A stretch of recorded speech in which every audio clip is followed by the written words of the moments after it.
Vijayawada A1 convention సెంటర్లో ఏర్పాటు చేసిన ఎమ్మెల్యేల సాంస్కృతిక కార్యక్రమాల్లో assembly deputy speaker Raghurama Krishna Raju Duryodhana ఏకపాత్ర అభినయం చేసి అందరినీ అలరించారు.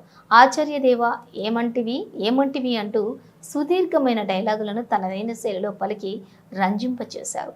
స్టేజ్పై రఘురామ ప్రదర్శనను CM Chandrababu, deputy CM Pawan Kalyan, speaker Ayyanna Patrudu, మంత్రి నారా లోకేష్, ఇతర ఎమ్మెల్యేలు ఎంతగానో ఆస్వాదించారు.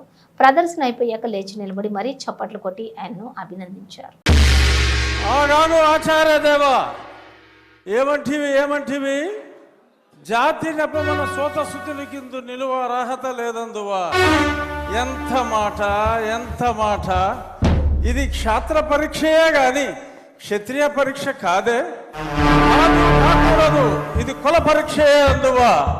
నీ తండ్రి భరద్వాజుని సంభవం ఎట్టిది, అతి దుముక్షాకరమైన నీ సంభవం ఎట్టిది. కుండలో పుట్టిదివి కదయా, నీదే కులము. అంతేగాక ఈ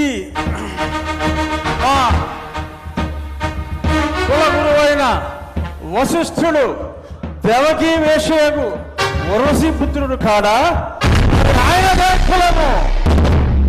ఆయన పంచమజాతి కన్యకు అరుంధతి యందు శక్తిని, ఆ శక్తి చండాగణ యందు పరాశరుని, ఆ పరాశరుని పల్లె పడుచైన మత్స్యగంధి యందు మా తాత వ్యాసుని, ఆ వ్యాసుడు విధవరాండ్లైన మా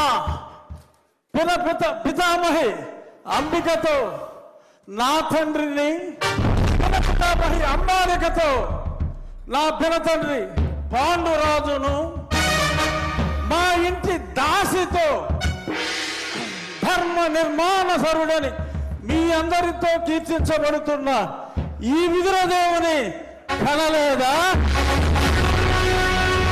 నాతో చెప్పిందేమయ్యా.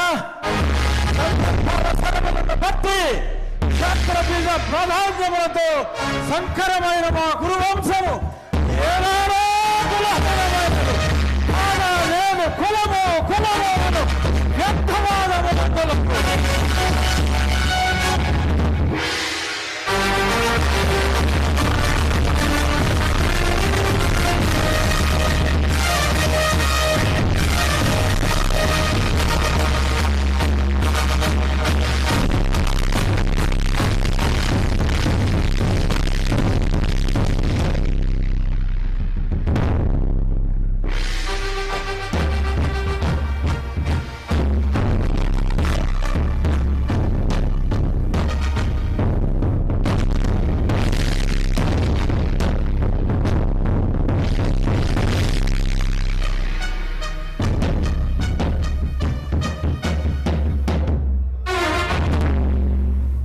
తెలుగుదనాన్ని అద్భుతమైనటువంటి డైలాగుల్లో దుర్యోధనుడి పాత్రలో ఏకపాత్రాభినయం చేసినటువంటి మన శాసనసభ ఉపసభాపతి RRR శ్రీ కె రఘురామకృష్ణరాజు గారికి ఒక్కసారి గట్టిగా కర్తవ్య ధ్వనిలో అందిద్దాం.